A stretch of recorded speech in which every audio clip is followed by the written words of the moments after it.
Alright, Shalom. Alright, back again here at GMS History of Yaquab.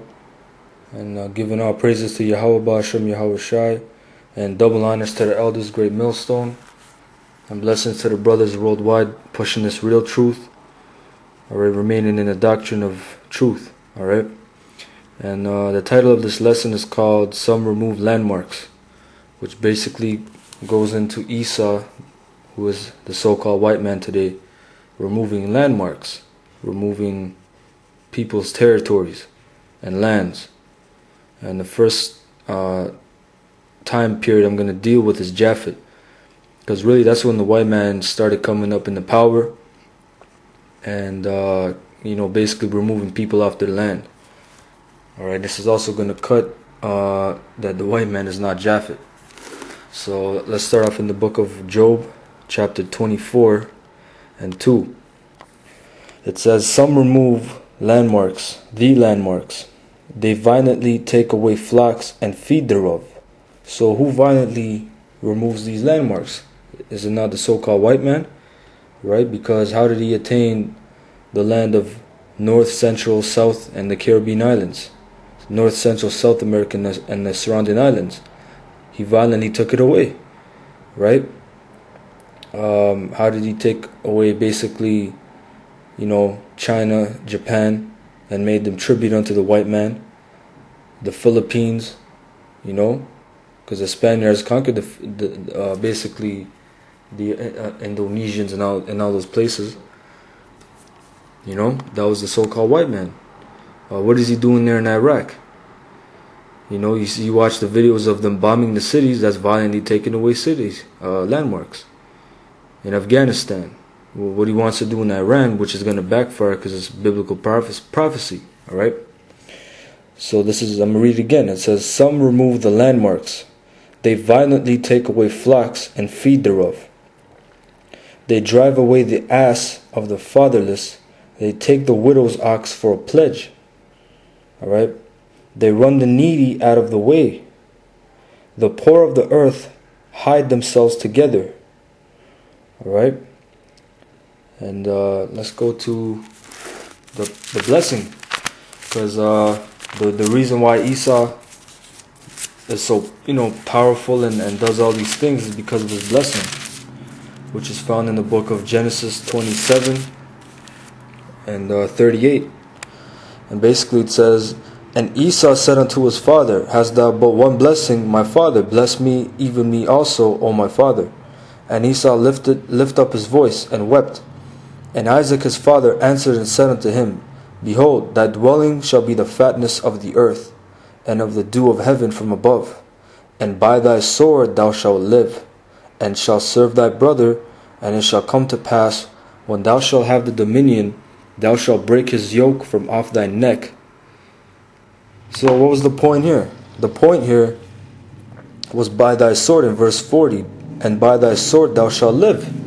So whatever this white man, this devil does, is by the sword.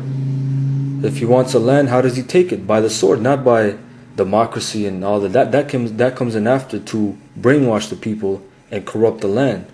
But how does he take away lands? By the sword, by this man's military. Okay.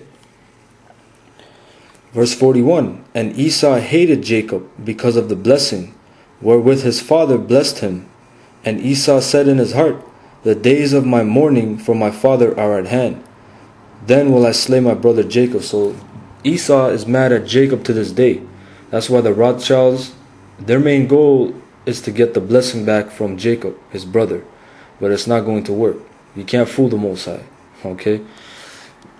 Let's go to Deuteronomy chapter 19.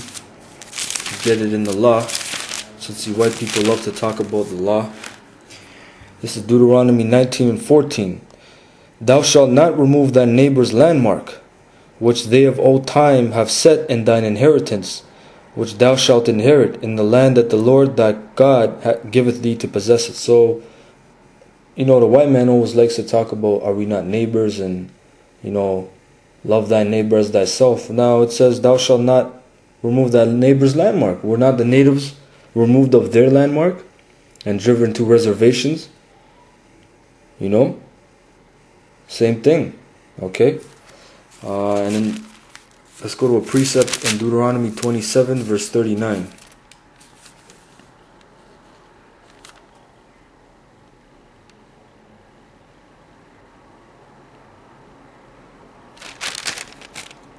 I'm sorry, Salakif. Deuteronomy 27 verse 17. It says, "Cursed be he that removeth his neighbor's landmark, and all the people shall say, Amen." Alright, so guess what, white man, you're cursed.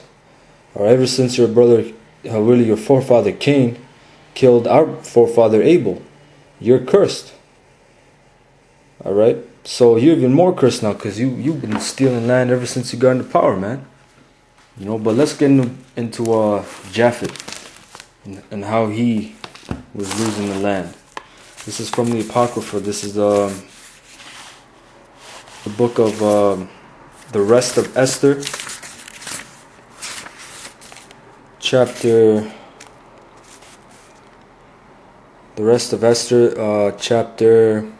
16 and verse 10. It says, "For Ammon," which is Haman, "a Macedonian, the son of Amadatha, being indeed a stranger from the Persian blood, and far distant from our goodness, and as a stranger received of us, had so far forth obtained the favor that we showed toward every nation, as that he was called our father, and was continually honored of all men, as the next person unto the king," meaning that they liked him. Alright, he was favored among the Persians. Now, Esther's during the time of the Persian Empire, and how the Israelites were under the Persian captivity. But we were tribute unto them. We weren't in hardcore slavery. And what the white man was doing ever since the Babylonian captivity, because he helped overthrow us during the Babylonian captivity, he helped the Babylonians conquer us, he was getting up in that power seat. And what he was trying to do during the Persian captivity was trying to translate the kingdom, which is going to tell you. Verse 12. It says, "But he, not bearing his great dignity, went about to deprive us of our kingdom and life, having but manifold and cunning deceits sought of us the destruction, as well as of Mordecai, who saved our life, and continually procured our good, as also of blameless Esther, partaker of our kingdom with their whole nation. For by these means he thought, finding us destitute of friends, to have translated the kingdom of the Persians to the Macedonians." And who were the Macedonians? They were Grecians, white people. Alright, they were guys like Alexander, Lysimachus, Seleucid, the 4 generals that took over after Alexander died. So that's what the white man was trying to do. You know?